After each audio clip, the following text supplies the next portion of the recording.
6월 18일 라이드 앤 딜라이트 말씀 묵상 시작하겠습니다. 날마다 우리를 지키시고 인도하시는 주님께 감사와 찬양을 드립니다. 오늘도 우리의 마음을 열고 주님의 말씀 듣기를 원합니다. 성령께서 우리 안에 충만하게 거하시고 우리를 인도하여 주옵소서. 주님의 나라와 권세와 영광을 바라고 의지합니다. 주님께 기도하며 주님과 동행하는 은혜를 누리게 하옵소서. 예수님 이름으로 기도합니다. 아멘.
사무엘상 26장 1절에서 12절까지의 말씀입니다.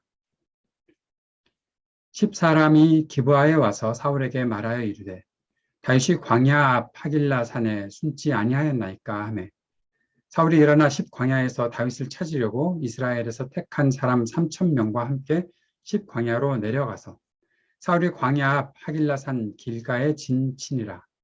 다윗이 광야에 있더니 사울이 자기를 따라 광야로 들어옴을 알고 이에 다윗이 정탐꾼을 보내어 사울이 과연 이른 줄을 알고 다윗이 일어나 사울이 진친 곳에 이르러 사울과 넬의 아들 군사령관 아브넬이 머무는 곳을 본즉 사울이 진영 가운데에 누웠고 백성은 그를 둘러 진쳤더라. 이에 다윗이 햇사람 아히멜렉과 수랴의 아들 요압의 아우 아비새에게 물어 이르되 누가 나와 더불어 진영에 내려가서 사울에게 이르겠느냐 하니 아비새가 이르되 내가 함께 가겠나이다.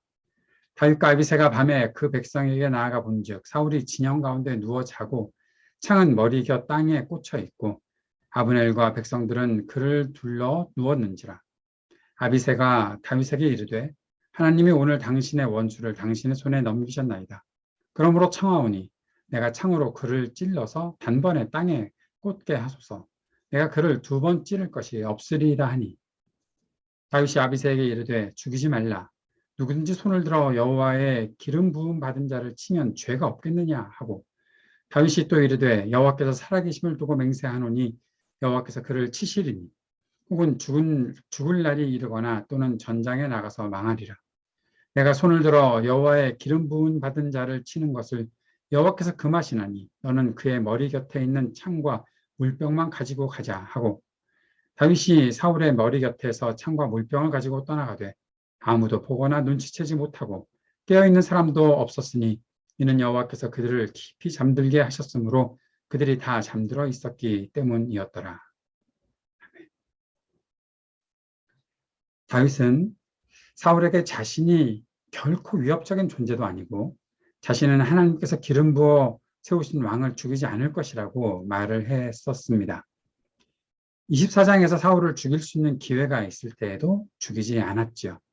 그럼에도 사울은 또다시 다윗을 죽이려고 정예부대를 거느리고 십광야로 가서 다윗이 있는 곳으로 가고 있습니다. 그런데 여기에서 십사람들이 도대체 어떤 의도로 사울에게 다윗을 죽이라고 부추기는 일을 계속할까? 그건 질문입니다. 도대체 이 사람들은 어떤 의도가 있을까요? 하나님께서 다윗을 앞으로 왕으로 세울 것이라는 것이 많은 사람들이 알고 있을 텐데 이렇게까지 십사람들은 두 번씩이나 사울에게 다윗이 숨어 있는 곳을 알려주고 다윗을 죽이라고 부추기고 있는 것을 보면서 참 이 땅에는 이해 못할 사람들도 분명히 있다. 몰락하는 사람들, 그리고 아무리 봐도 자격이 없는 사람에게 어떠한 권한을 주려고 하거나 지금 갖고 있는 권력에 의지해서 뭔가 얻어내려고 하는 그런 사람들이 있다는 것이 요즘에도 그리고 또 예전에도 이 성경의 시대에도 있는 것이 아닐까. 그 사람들의 속마음은 과연 어떤 것일까 하는 그런 질문이 생깁니다. 다윗은 아비새와 사울의 진영을 찾아가지요. 다윗과 함께 있었던 수르의 아들들 요압, 아비새, 아사헬 그들인데 그들은 다윗에게 충성스럽고 그러나 또한 잔인한 사람들이었다는 것을 볼 수 있습니다. 그들은 다윗에게 위협이 될 정도로 힘이 있었던 사람들이라는 사실을 앞으로 성경을 읽어가면서 우리는 알게 될 것입니다. 다윗이 사울의 진영에 이르렀을 때 사울은 진영 가운데 자고 있었죠. 아비새는 다윗에게 자신이 사울을 죽이겠다고 합니다. 그 말하는 것을 보면 참 잔인하다라는 생각이 들 정도입니다. 그런데 다윗은 아비새에게 사울을 죽이지 말라 그렇게 말하지요. 다시 한번 여호와의 기름 부음 받은 자를 치는 죄를 범하면 안 된다고 그렇게 명령합니다. 다윗은 사울을 죽일 수 있고 또 자신이 도망자의 형편에서 벗어날 수 있는 결정적 기회에 사울의 곁에서 창과 물병만 가지고 떠나게 되죠. 성경은 여기서 주님께서 사울과 주변의 사람들을 깊이 잠들게 하셨다라고 기록하고 있습니다. 하나님께서 다윗과 동행하셨다는 사실을 분명히 알 수 있고 다윗은 하나님의 뜻에서 벗어나지 않았다는 사실을 알 수 있는 장면입니다. 사람들을 다 잠들게 했다. 사울을 죽일 수 있는 놀라운 기회인데 그때에도 다윗이 사울을 죽이지 않는 그 일들은 과연 우리들에게 어떠한 도전을 주는지 잘 생각해 볼 수 있으면 좋겠습니다. 오늘 말씀을 보면서 특별히 사울을 보면서 사람에 대한 시기와 질투가 얼마나 삶을 피폐하게 만드는지 알 수 있습니다.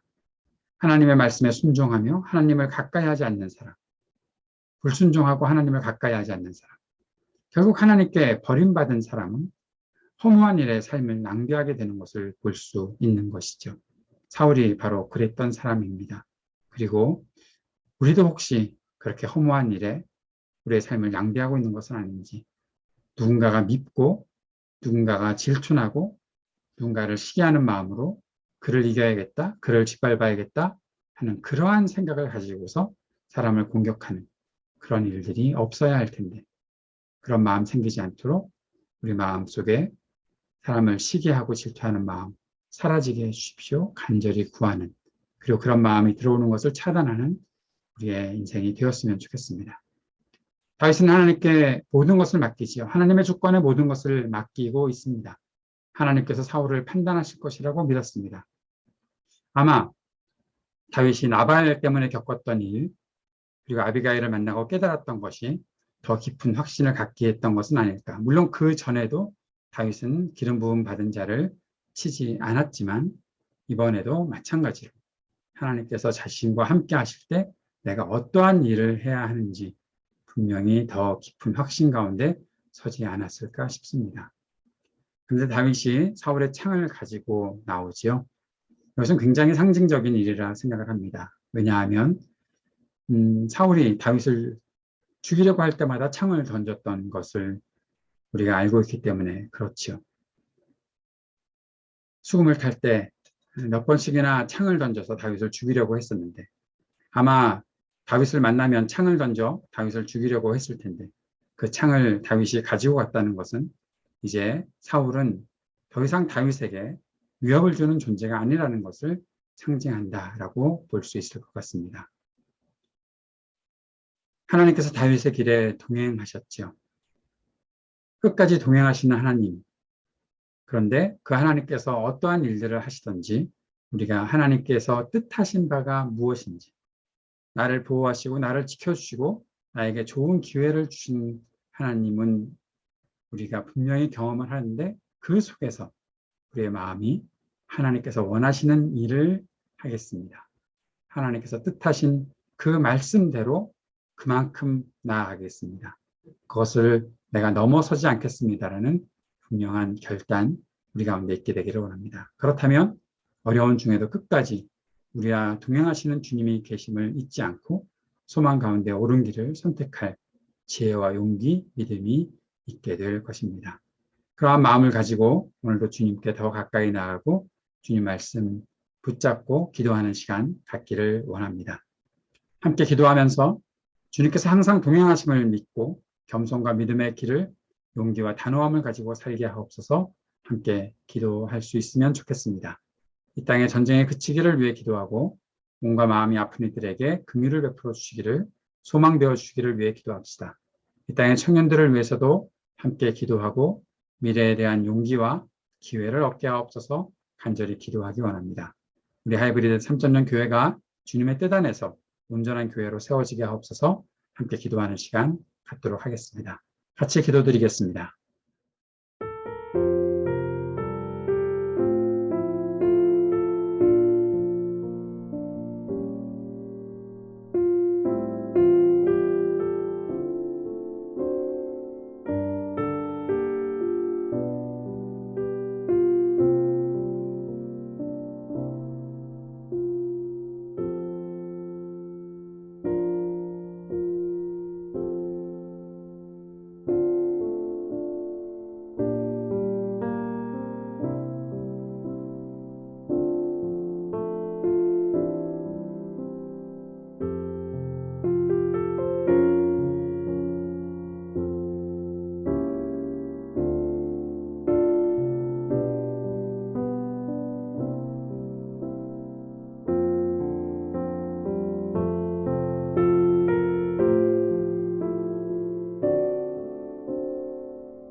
하늘에 계신 우리 아버지여, 이름이 거룩히 여김을 받으시오며 나라가 임하시오며 뜻이 하늘에서 이루어진 것 같이 땅에서도 이루어지이다. 오늘 우리에게 일용할 양식을 주시옵고 우리가 우리에게 죄 지은 자를 사하여 준 것 같이 우리의 죄를 사하여 주시옵고 우리를 시험에 들게 하지 마시옵고 다만 악에서 구하시옵소서. 나라와 권세와 영광이 아버지께 영원히 있사옵나이다. 아멘.